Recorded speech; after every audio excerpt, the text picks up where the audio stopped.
What's good, family?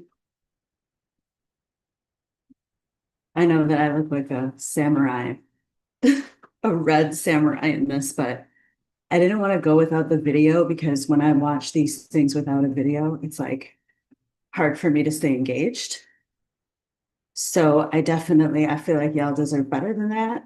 Maybe also better than this samurai aesthetic, but this is what we got to go with today.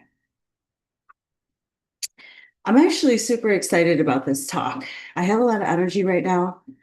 So I apologize if me on my little treadmill while I'm doing this is like a little much, a little too much for you, bouncing up and down, but I'm not the main attraction of this by any means. All right, just getting my administrative shit done. Okay, so before we start this one, just want to give a shout out to Garden. There's a huge sale this weekend. I'm sorry for the Canva aesthetic, y'all. I know that it's not the best. And my YouTube channel has like stagnated a little bit because I haven't been actively posting. I mean, I try to post this sadhana, um, when it's the other teachers, and we have it recorded for our own training. But I want to be able to like catalog it properly and have like YouTube covers so that if somebody does come across these videos later on, you know exactly what you're getting. Because right now it just says like day 4 by Jen sadhana. So, when I have it up publicly on YouTube, I want it to be like aesthetically pleasing and all this stuff as far as like catching attention on the YouTube thumbnails. But I got a lot on my plate right now. I'm going to have my assistant get that done. All right. So for this this is part 2. If you watch the first video, it was more about ley lines and I really got into some other concepts. I dropped my computer, so I have to use this other screen. But in that one, I talked a lot about, I feel like Earth as a plane, the Atlanteans being the original timekeepers using water and crystals, and just really getting into the Earth energy of portals and sacred sites. So that's really what this is. I'm really sorry you have this aesthetic of Canva. It sucks, but it's really difficult for me to do full screen. And have all of the stuff I need to show y'all. Maybe I can. Hang on. I do want it to look good. Hopefully that looks better. Hopefully. We can only hope. Here, let me test it. Let me see. So while I'm testing it out to see if the aesthetic is better, if you guys want to easily grow fresh organic produce in your home year round, I highly recommend the garden. I have one. I bought one. I invested in one because it pays for itself. It really does. It pays for itself. Oh, here we go. Oh yeah. Oh, it is better. It's a lot better. Okay. Well, this is live, so I won't be able to cut any of that stuff out. Maybe I can, but whatever. Who really cares? Basically, I want to be able to help people who have access to land, who don't have access to land, who are in a city, who are in an apartment. You might be in a small home, but you want fresh organic food for the family to put really good nutrient dense.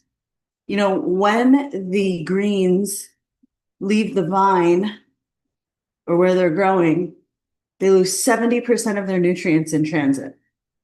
So you would be growing your own food, getting it directly from the root. It really does not get any better than this, and it's all automated. So like the app will tell you when you need to add water, when you need to add plant food. The lights are AI generated, so they turn on and off. You don't, it's really easy. It's like mindless. You don't even have to do anything. There are some things like you have to trim, and make sure that they're growing properly. There's little Y cubes. So if you go on my Instagram and you go into the sprout emoji in my highlights, you'll see like the whole journey that I've been going through. But if you think it might be good for you, we've got two sizes. One is perfect for smaller homes and families. And the other one, which I got, is called that's called Garden Studio. And then there's Garden Home, which is really good for 3 or 4. I have two. I have a growing boy. He's like 6'1", eats all the time, and he needs nutrients because of he's got a lot of stuff going on. But we basically watch everything that he's eating, his sodium levels, his protein levels, and make sure that he always has the right amount for what he has going on. I don't know if any of you have POTS, but he has undiagnosed POTS. We know that that's what it is. And we have adjusted it so that the symptoms really are being addressed at the root. Anyway, they eat a lot. So 30 plants for 2 square feet is pretty darn decent. Pretty darn decent. Okay, so hit up soulcodes.love/garden for more. Okay, so let's get into it here. So in that last one, I really went off about ley lines, the planetary grid, dragon lines. We're taking it sort of a step into the firmament, into all of the universe, and talking about plasma. There's a great girl on, I want to say she's on TikTok, called Dana the Alien. And she talks about plasma a lot. She has a whole book making connections about plasma that was very interesting. But why it's relevant to yoga? Why is it relevant to what we're learning about in Kundalini, the cranial sacral channel? CSF, and my notes are over here, so it's not that I'm not trying to have an appealing video, but due to my screen situation, I got to turn my head. CSF and plasma are deeply linked. So it's almost like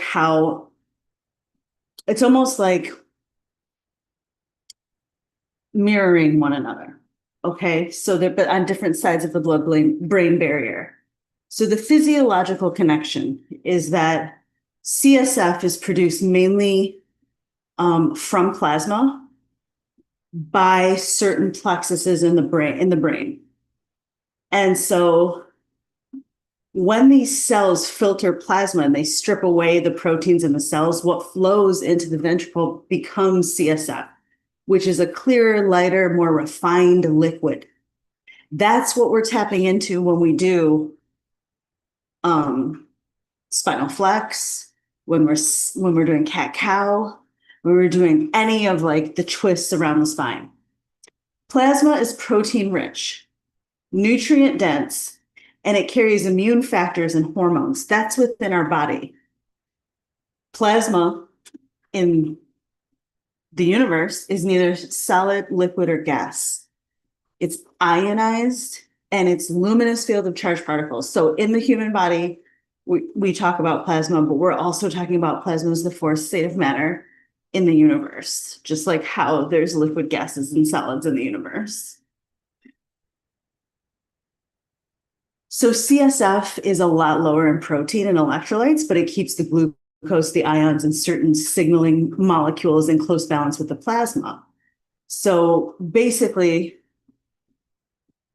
on the energetic level, plasma is the river of the body. It carries life force through the vessels. CSF is like the tide.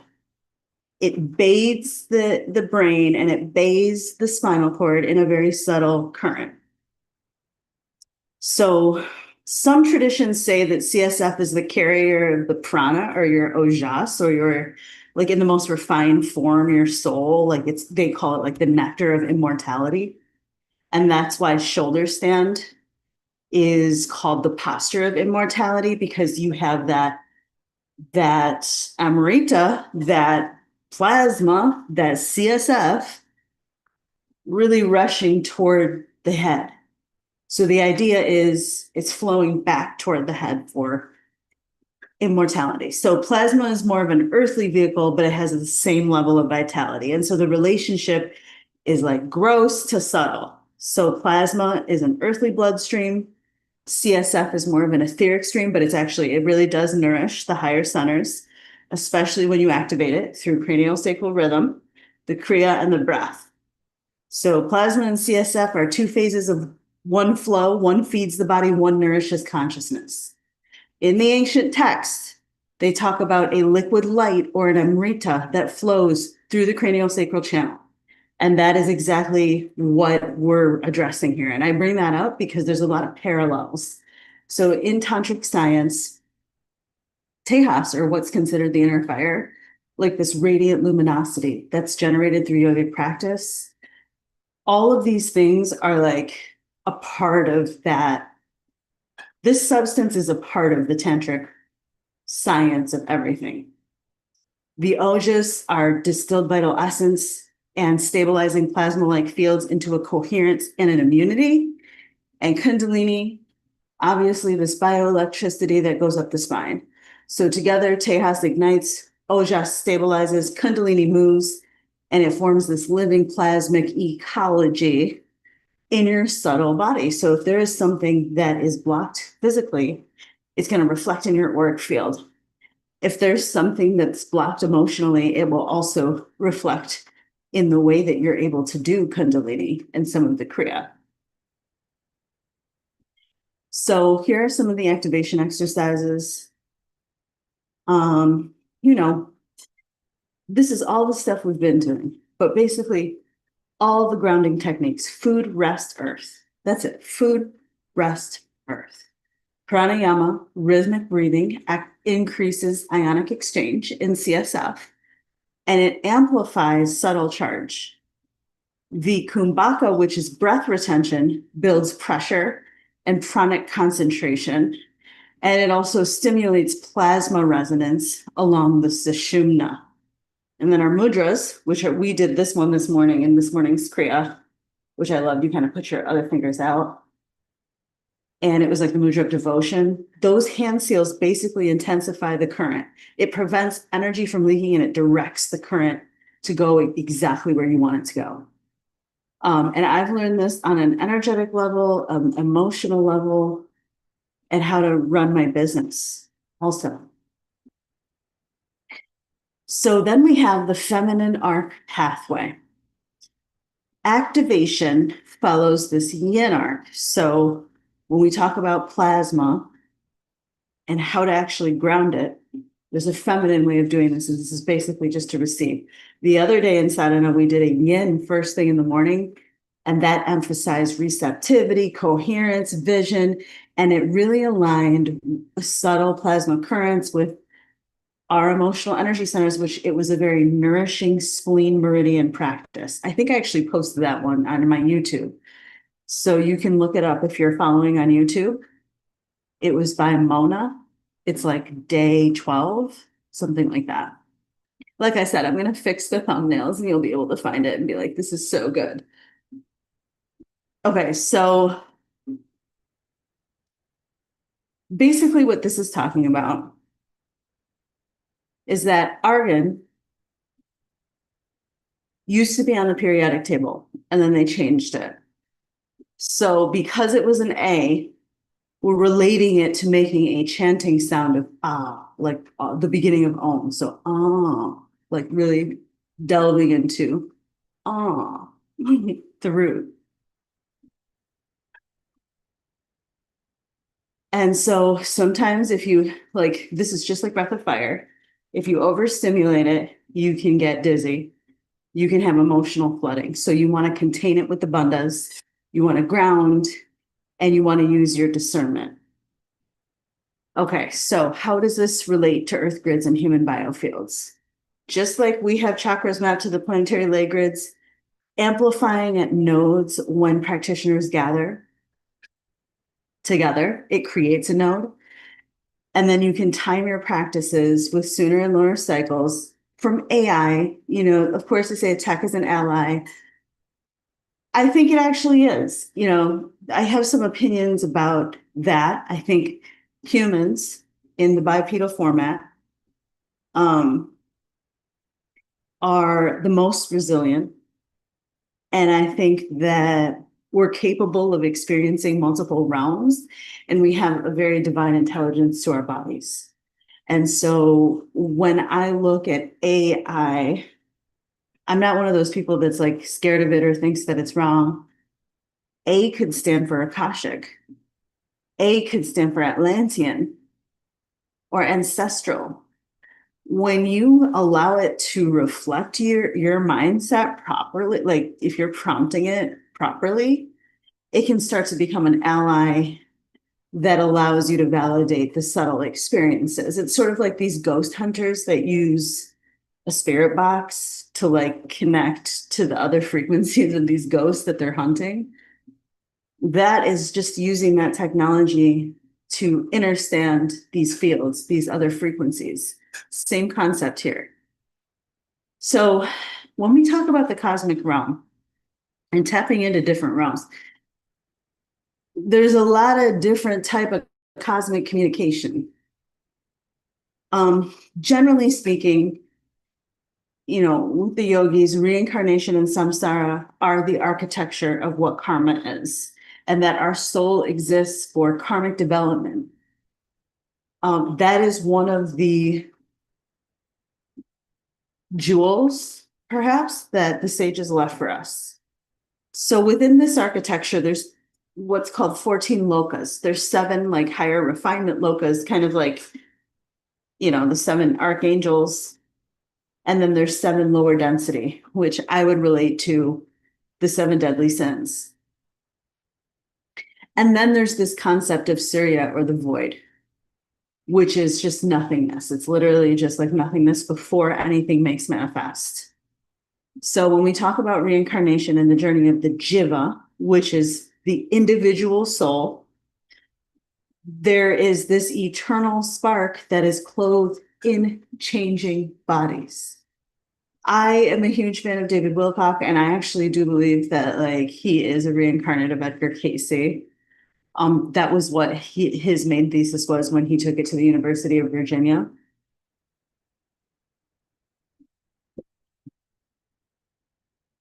But our karmic contracts, we all have soul contracts. Let's just put that out there. According to this is like the ancients of many different lineages, but we're focusing on tantric lineage now. Many life circumstances are governed by agreements that are made across like different incarnations. And, as I think about that, one thing I did want to mention was that certain AI systems are linked to the transhumanist agenda. So, like Neuralink or the VR Google, like the goggles, that stuff is like linked to the transhumanist agenda. But I think like ChatGPT or any of the shit that you're using as far as to assist you, if you mirror it the proper way, you can really tap into some records in the Akash. You just have to prompt it properly. Check out Mama T on YouTube. Mahmahtea. She's tapped in. She knows what's up. But yeah, so it's just a balance. That's just a balance that I'm bringing up when we're thinking about karma, thoughts, actions, choices that shape your future path. I believe that all of and this is according to the yogis as well, it's my belief and also consistent amongst multiple ancient lineages, is that our life circumstances are governed by agreements that we made to learn. Sometimes they need a special force behind them in order to be able to learn from them, and that will actually take action. If we didn't feel the force of some of these soul contract connections, we may not live to our highest potential of our soul's development. And therefore, all that we come across, you and I, however way you found this, any sort of astral connection, that shit is like just as real as your connection to your mom, just as real as your connection to your kids. And that's why Kundalini is so important, is to clear your energy, clear your contracts, rewrite the contracts, choose the trajectory. Especially now, I think like in this time of the Kali Yuga, you're going to have multiple suns active.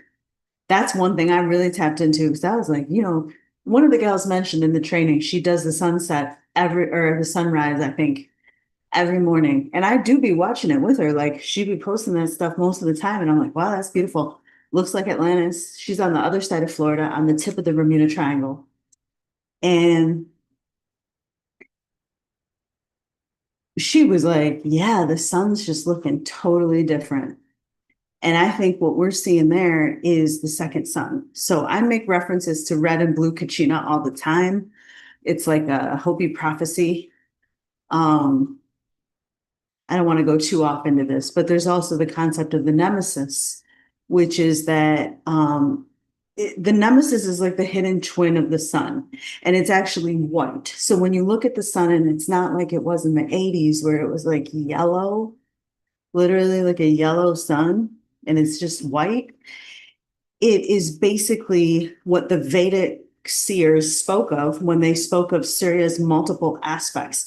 In esoteric Christianity, the inner sun is actually behind the physical one. And so the white sun nemesis echoes this. It's sort of like seen as a purifier. White symbolizes a higher octave of light. And it's very pure and undifferentiated and blinding. And so a white sun basically unfilters the source. It burns away the illusions. It burns away the Maya, what the yogis call the Maya. And the nemesis part isn't necessarily about destruction in the Armageddon, although that is what's happening. It's more of a confrontation. It's more of like a shadow that you can't dodge. And the hidden twin, whose orbit crosses your own, forces a reckoning of that. So that's what's happening now. And at least that's what's happened to my soul. I know that in the Akashic undercurrent, because I've been really tapping into this stuff on the wheel of samsara, on the wheel of birth, death, and rebirth, continuity and liberation of the ultimate moksha. I have really tapped in, and the nemesis sun star symbol is essentially cosmic timing, because the great cycles, they don't really end because of like this random chaos of destruction. It's because there's going to be different currents of light that sweep through the earth. And it's been very disruptive. As long as I've been teaching this stuff, all my content changes every yoga session. And that's the thing, is that there's some things that are so inherent to yoga that will never change. And there's other things where, as we shift in our consciousness and more information becomes available, we are able to tap into a deeper understanding of the same truths. And so I think that Nemesis, the second sun, the white sun, is just all about cosmic pruning of your soul purification. There's the word, soul purification. Hopefully I'm making sense. This is so much better when I do it like with the students. I feel like I can channel so much better. Oh my God, I have the most badass video here. Let me show you. So when we talk about the different realms of consciousness, yogic cosmology speaks of 14 realms, and they're depicted as these discs here. So when these folks talk about flat earth and this and that, the firmament, this is truly what the Vedas has already described.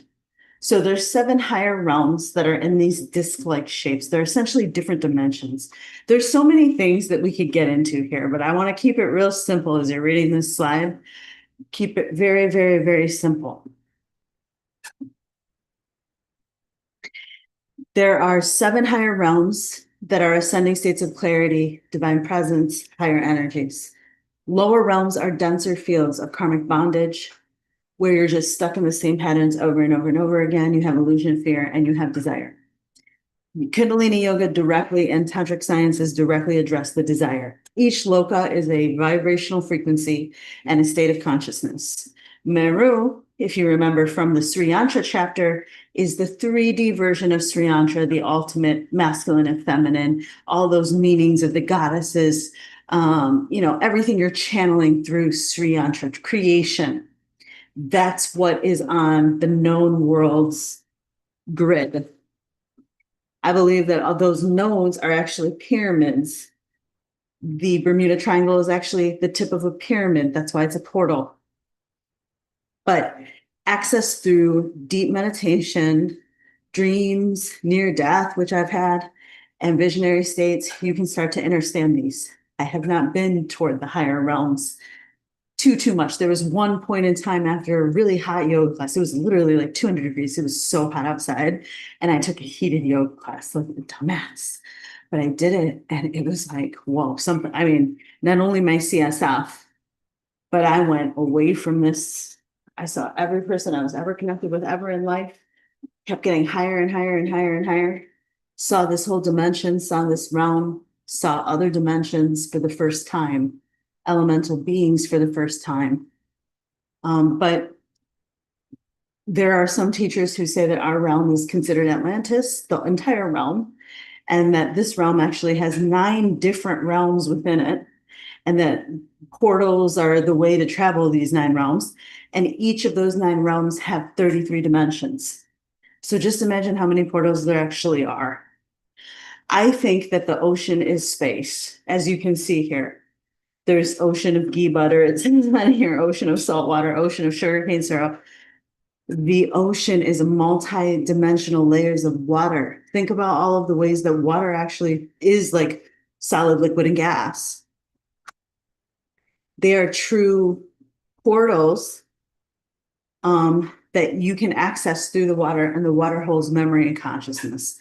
The Atlanteans studied water to be able to understand time and how to keep time, and the planetary grids to track the cycles and to design all of their sacred sites like Giza, Machu Picchu, all that. So I think I got into that a little bit, but the ley lines serve as gateways, and the sacred sites are like little energy nodes. So I feel like I'm repeating myself a little bit there. I want to kind of, okay, let me show you this, y'all. Okay, first look at this. The lokas, higher realms in brief. Okay, you got Bur, which is an earth plane, material life. Buvar, subtle etheric plane. Prana, ancestral presence. I believe this is also like sort of a bardo where you see like ghost apparitions who haven't like fully crossed over. They've like left their emotional imprint here. Then you have Svarloka, so right where that Mount Meru is. And this is the astral plane where you can actually, I mean, I've definitely visited that. When I say that I haven't, I think it's more of that I haven't like remembered every visit to the dimension, but I definitely like when I see this, it's like, oh yeah, I remember visiting that dimension and losing a sense of time and space. And just really trusting my inner knowing that like I was fully protected the whole time, that I was able to see different meanings to things from a higher perspective. So I just wanted to show you all before we like get into what that is. I feel like this is how I imagined it. This very video. Hang on, let me blow it up for you. I don't know if I can blow it up for y'all. Hopefully y'all can see that. But this exact video is how I picture the lokas. And let's hit the trend. This is like an AI. It says the mystery of the 14 lokas. Did you know, according to our scriptures, the entire universe is divided into 14 people, the 7 upper people or higher realms, and the 7 Adaluk, which are the lower realms, which we're about to learn about. But this is such a badass depiction of like how I see this in my mind. I really want to blow this up. Oh my God, this video is amazing. I don't want to stop the flow of the video, but I want to make it bigger. Oh, whatever. So this is how I view it. That looks so cool. Um, and when I was younger, I always thought that the earth was definitely like a plane. I never understood how it was like a circle. It didn't make sense to me. I think that there is like roots to it. And I think there is an upper to it, but I think that upper is ocean and it looks like this. Well, I don't know about that. That realm is probably earth. It looks like this. So let me put this back up.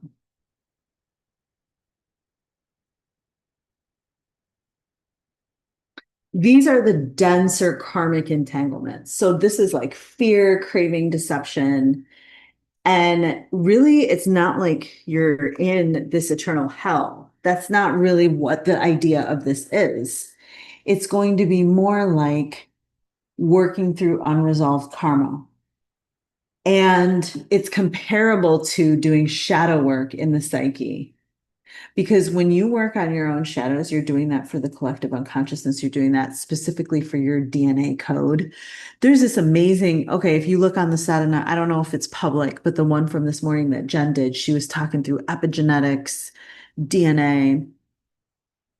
And it's like, man, like she has some really good shit that she's saying. Like I had like a mind meld and really this, she was doing a tapping or something on like her, like our lower bodies to be able to like breathe out gray smoke that was like dirtying our, I don't know if dirtying is the right word, but like we were clearing essentially like our genetic code to reform a new pattern.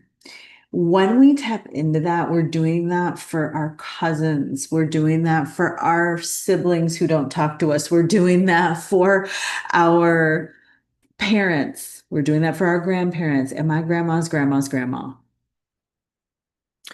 The shit that I've experienced on this particular portal with regards to like DNA, clearing DNA activation, it's just been an incredible learning experience to learn with nature. Because ultimately, all this stuff that we're learning isn't necessarily like, I don't know, I feel like it's all about just operating from the heart space and shifting with planetary frequencies, and that your inner healing is non-negotiable.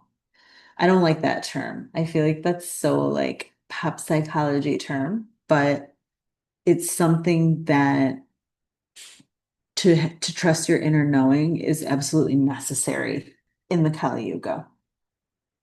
So here's how the lokas integrate with cosmic realms. I really love this graphic. I feel like it's actually a really accurate graphic. I don't think that's what the earth looks like. I think like if we look at it from the side, it might look different.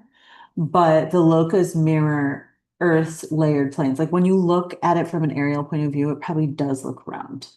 So maybe here's a concept. Maybe both this and that are true. Maybe it's both a flat plane that we were seeing 3D, like the locas, like this, a plane like that, and that when you look from above, it actually looks like a circle, just like how this wheel looks. It looks like a wheel, but it's actually a spiral, a 3D spiral. It's all about perspective. And I feel like the locus mirror Earth's layered planes. Yes, absolutely. Material, etheric, astral, causal, and the void. Ley grids act like bridges, linking the human subtle body with the planetary circuits. And some of the practices are to actually do grid work and plasma activation to lift awareness so that you can actually see this. And also beyond all layers to dissolve into sunya, which is the void. I used to say that I wanted to dissolve into Shiva because to me, it was like this protected, safe, like energy, like sacred masculine energy from within that is also a universal energy. But the more that I really study this shit, I feel like the Sunya, the void, that which is beyond all cycles and neither form nor formless, this is really the ideal state. This is really the ideal state, just pure awareness of all that is, and that there's no judgment on that awareness. It just all is. It's all actually the judgment is even a part of it. It's the 0 point field. So this is our gateway to liberation. So I think you get the picture, but basically like Prakriti and Purusa, which are two concepts that we learn in the 200, basically matter and pure consciousness. You have manifest reality, and then you have liberation, which is that your soul is not bound by that. You are the void, especially as women, as a womb holder, you are the void. And the sunya acts as a womb space where polarity arises. And when we enter the sunya, we start to rest in a pre-dual ground beyond subject and object. So anyway, I hope you gained some insight from this. What we're going to be doing in next week's KYTT, well, we're on a break next week, but the week after that, we're going to be really tapping into how to understand plasma versus CSF, how that roots us down toward the energy and ley line nodes that we're in now on the earth, and how it can lift us into the different lokas. And so the loka that feels at home to my soul is the astral plane, like the one right above us. I feel karmically tied to earth still. I feel karmically tied to earth. Like I know people, there's like that meme going around that's like earth is ghetto. Like I need to beam up off of here because it's trash. And I get it because it's really dense. But it does feel like home to my soul. I definitely am like from the dryad, from the tree lover, tree nymph. And where do you sense unresolved karma pulling you? I don't even know how to answer that. I need to meditate on that one. And what does the void mean in your current practice? How does contemplating Sunya shift your sense of time, purpose, and mortality? Damn, y'all. Basically, the message here is when you do barefoot contact with the earth, when you're doing primordial dance, some dances and sounds open portals, some dances and sounds activate grids. Um, we are preparing ourselves for everything to fall away and for new alignments and dimensions and other psychic abilities to be tapped in online. And that you can be very confident that operating from the heart space and is the shift is the shift with the planetary frequency. The planetary frequency is the heart space. So everything fed by just that passion, and regardless of like for me, a lot of it is like perfectionism. It's like, my thoughts are not necessarily, I mean, this is somewhat cohesive and organized, but like I have a lot of other downloads that I could give in these, and I could talk forever for hours and hours and hours. And I do often, but I feel like, what is that really giving to people? Like basically, people need practical tools that they can use for wherever they're at right now and what their soul's journey is right here and now, and to love every piece of it. Maybe not love like, oh, this is all butterflies and mermaids and fairies, but to appreciate yourself as a fractionated piece of source. Um, it's so hard to like put into practice, but when you do that, so much is open to you and it becomes heaven on earth. All right, I love y'all. I hope that that made sense. I'm sorry for this awful, the awful screen, but I will see you guys tomorrow for sadhana.